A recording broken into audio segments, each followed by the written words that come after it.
जय हिंद साथियों, BPSC TRE 3 परीक्षा का रिजल्ट आ गया है और रिजल्ट के बाद छात्र जानना चाहते हैं कि रिजल्ट के बाद प्रक्रिया क्या होता है। ज्वाइनिंग तक का प्रक्रिया हम बताएंगे, रिजल्ट से लेके ज्वाइनिंग तक का।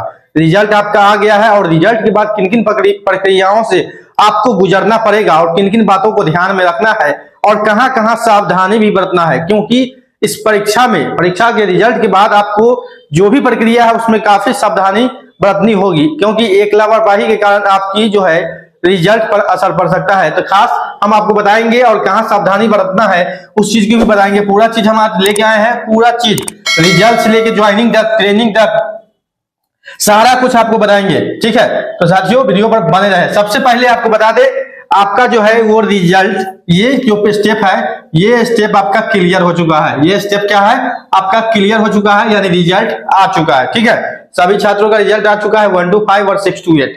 9, 10 और 11, 12 का रिजल्ट जो है वो 30 नवंबर के बाद आएगा। इस चीज को आप लोग जान जाएगा। कोई छात्र 9, 10, 11, 12 के है तो 30 नवंबर के बाद इस पर बीपीएससी ने अभी बोला है कि 10 दिनों का लगभग समय लगेगा उसमें।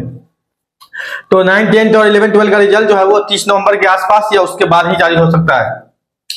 देखिए रिजल्ट आ गया। अब टीआरई 1 और टीआरई 2 में हुआ था क्या, रिजल्ट के साथ ही जिला अलॉट कर दिया गया था बीपीएससी में, लेकिन यहाँ एक अलग जो मेथड था किया गया था शिक्षा विभाग से कि रिजल्ट के बाद डॉक्यूमेंट वेरिफिकेशन कराया जाएगा। ठीक है, और वही और ट्रांसफर पॉलिसी के आधार पर इन सभी को जिला अलॉट कराया जाएगा। लेकिन ट्रांसफर पॉलिसी हो गया रद्द, तत्काल रद्द हो गया, क्योंकि जो बाद में अगर मान लीजिए ट्रांसफर कराया जाए उससे पहले ज्वाइनिंग के समय ही सभी को अपने हिसाब से ई शिक्षा कोर्स जो ऐप है शिक्षा विभाग के, उसके अंदर सभी को जिला दे दिया जाता है, अपने मनपसंद जिला। लेकिन वो सिस्टम अभी तत्काल स्थगित कर दिया गया है, नहीं तो वही होने वाला था।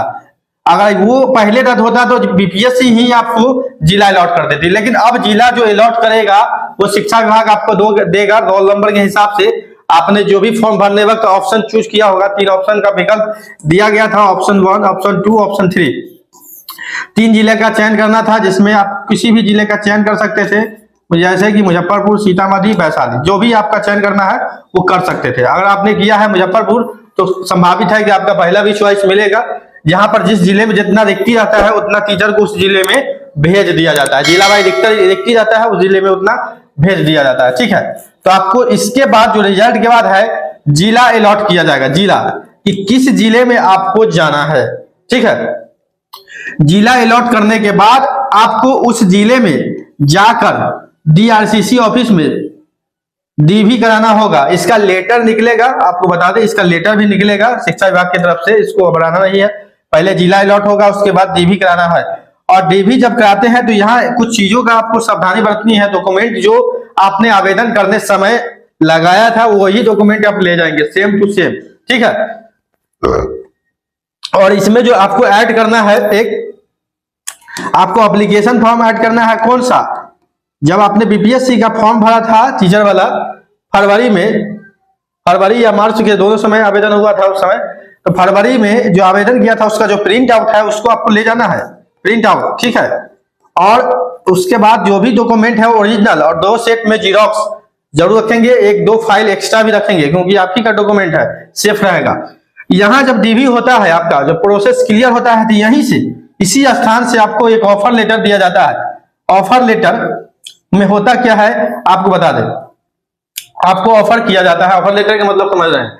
उसके बाद उसी स्थान से, डीवी के स्थान से आपको जो जिला आपको मिला है उस जिले के कोई भी प्रखंड, या आप अपने मन से अगर आपसे पूछा जाए तो बोल सकते हैं, नहीं तो वो अपने मन से देंगे। 22 दिनों का ओरिएंटेशन प्लान यानी अलॉटेड जिला में दिया जाएगा। यानी ट्रेनिंग होता है एक जो प्रखंड में होता है, बीआरसीसी ऑफिस जिसको आप लोग बोलते हैं, प्रखंड संसाधन केंद्र, बीआरसीसी। ठीक है, प्रखंड संसाधन यानी प्रखंड शिक्षा पदाधिकारी का ऑफिस होता है। ठीक है, बीआरसीसी, यहाँ पर आपको जाना है। ठीक है, 22 दिन का, यहाँ पर आपको 7 दिनों का ट्रेनिंग कराया जाएगा, मौखिक रूप से कुछ समझाया जाएगा, जो शिक्षा विभाग के रूल नियम है वो बताया जाएगा आपको, और स्कूल में कैसे काम करना है सो भी बताया जाएगा मौखिक रूप से।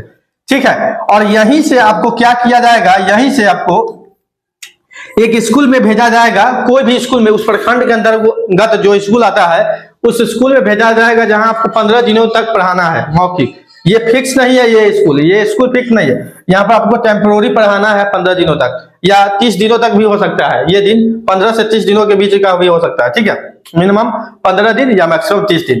तो यहां से आपको भेजा जाएगा किसी स्कूल में, उस प्रखंड, जिस प्रखंड में आपको भेजा गया है। पहले तो डीबी कराए, डीबी वक्त जिला जिस प्रखंड में भेजा गया उस प्रखंड के कोई भी स्कूल में आपको भेज दिया जाएगा, ठीक है, जहां पर आपको 15 से 30 दिनों तक आपको पढ़ाना है, ठीक है, यहां पर पढ़ाना है। ये स्कूल आपका फिक्स नहीं है कि इसी स्कूल में आपका ड्यूटी हो गया, नहीं, इसमें सिर्फ पढ़ाना है एक ओरिएंटेशन के रूप में। उसके बाद जो प्रोसेस है आप देखेंगे यहाँ, उसके बाद आपको उस प्रोसेस के बाद आपको ज्वाइनिंग लेटर मिलता है, जो कि औपबंधिक मिलता है, औपबंधिक, हालांकि औपबंधिक ही होता है, फाइनल नहीं है। इस ज्वाइनिंग लेटर पर आपका जो होता है वो प्रखंड का नाम, यानी प्रखंड और स्कूल का नाम आपको लिखा रहेगा, किस स्कूल में आपका ज्वाइनिंग है, किस स्कूल में ज्वाइनिंग है और किस प्रखंड में है, वहां आपको लिखा रहेगा इस ज्वाइनिंग लेटर पर, ठीक है।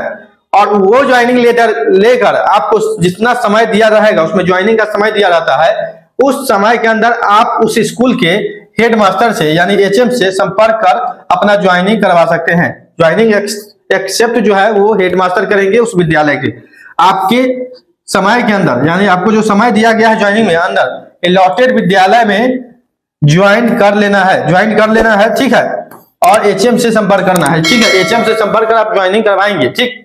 इसके बाद जो प्रक्रिया होता है सैलरी का, सबसे बड़ा चीज जिसके लिए आपने नौकरी किया भी है, फ्री में तो कोई पढ़ाना नहीं आया है और न पढ़ाएगा, फ्री की जब चर्चा होगी तो सब भाग जाएगा, इस बात को भी आप जानते हैं। फ्री में पढ़ाने का जो नौबत आएगा तो 99% जो ऐसे शिक्षक है जो भाग जाएंगे, 1% कहीं रुक जाए। उसके बाद आपको बता दें सैलरी की बात आती है, सबसे बड़ा अहम चीज है आपके लिए सैलरी, क्योंकि जितना मेहनत आपने किया है इसी चीज के लिए किया है कि आप सैलरी पैसा कमाएं और अपनी आर्थिक स्थिति को सुधारें, ठीक है। दूसरे को सुधारे चाहे नहीं सुधारे, लेकिन अपने आर्थिक स्थिति को सुधारना जरूरी है, क्योंकि आपको उसी के लिए इतना मेहनत किए हैं। हालांकि बहुत लोग होते हैं जो कुछ दूसरे के लिए भी मदद करते हैं खास। चलिए, तो आपको सैलरी कैसे मिलेगा, तो स्कूल में तो चले गए, तो सैलरी के लिए आपको अकाउंट एब्सेंटी फॉर्म भराता है, ठीक है। एब्सेंटी होता है, क्या होता है एब्सेंटी, आपको बता दे, एब्सेंटी का मतलब होता है आपका हाजिरी। जैसे किस दिन आप जा रहे हैं स्कूल में, ठीक है, कितना दिन पढ़ा रहे हैं, 30 दिन में आप कितना दिन पढ़ा रहे हैं, वही एब्सेंटी होता है। यानी मान लीजिए 30 दिन में आप 27 दिन गए, अगर आपका हेडमास्टर चाहता है कि नहीं इसको 27 दिन का ही पैसा मिलेगा, तो आपको 27 दिन का ही पैसा मिलेगा, ये चीज है। तो हेडमास्टर से आपको तालमेल करके रखना होगा, ठीक है। तो एब्सेंटी मिलेगा और वहीं से एचएम के द्वारा ही आपका अकाउंट को लिंक किया जाएगा आपके प्रोफाइल में, जो कि प्रखंड में जमा होता है, प्रखंड से आपको जिला में जमा होता है। लेकिन जो प्रक्रिया होगा वो एचएम के द्वारा होगा, किसके द्वारा होगा, एचएम के द्वारा होगा वहां से, ठीक है। और एक कॉपी जीरोक्स आपका सारा डॉक्यूमेंट का एचएम के पास भी जमा करना पड़ता है, एचएम के पास, हेडमास्टर जिस स्कूल में आपको ड्यूटी मिला है उस स्कूल के एचएम के पास भी जमा करना पड़ता है।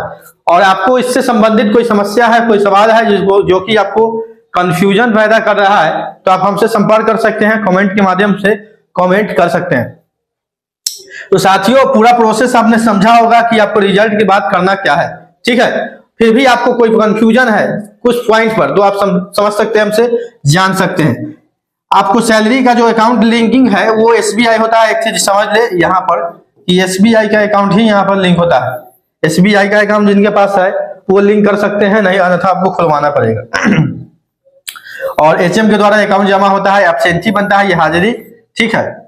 अभी तो ऑनलाइन बनता है, लेकिन ऑनलाइन में भी कई टेक्निकल इशू कारण ऑफलाइन भी बनता है। अगर किसी दिन ऐप काम नहीं कर रहा है तो उस दिन ऑफलाइन भी बनता है, और उस ऑफलाइन का रिपोर्ट जो होता है वो एचएम देते हैं प्रखंड में कि हाँ शिक्षक उपस्थित है या नहीं उपस्थित है, ये दोनों बात करेगा। और जितना दिन का शिक्षक एचएम लिख कर देगा कि भाई इतने दिन इन्होंने स्कूल में पढ़ाया है, तो उतना दिन का आपको सैलरी मिलेगा। बेसिक सैलरी 25,000 है 1 to 5 का, आप सभी लोग जानते हैं। अभी जो सैलरी आता है पहला टाइम में वो 37 से 38,000 के बीच में आपको आएगा, सब काट कुट के आएगा, 38,000 या 37,000 कुछ रुपये आता है, अभी का EF PF सब काट के, ठीक है। तो आपको इस प्रोसेस में कोई भी कंफ्यूजन हो तो आप हमसे पूछ सकते हैं वीडियो के माध्यम से, और अधिक अपडेट के लिए नौकरी इंडिया चैनल के साथ बने रहें, चैनल को सब्सक्राइब कर लें।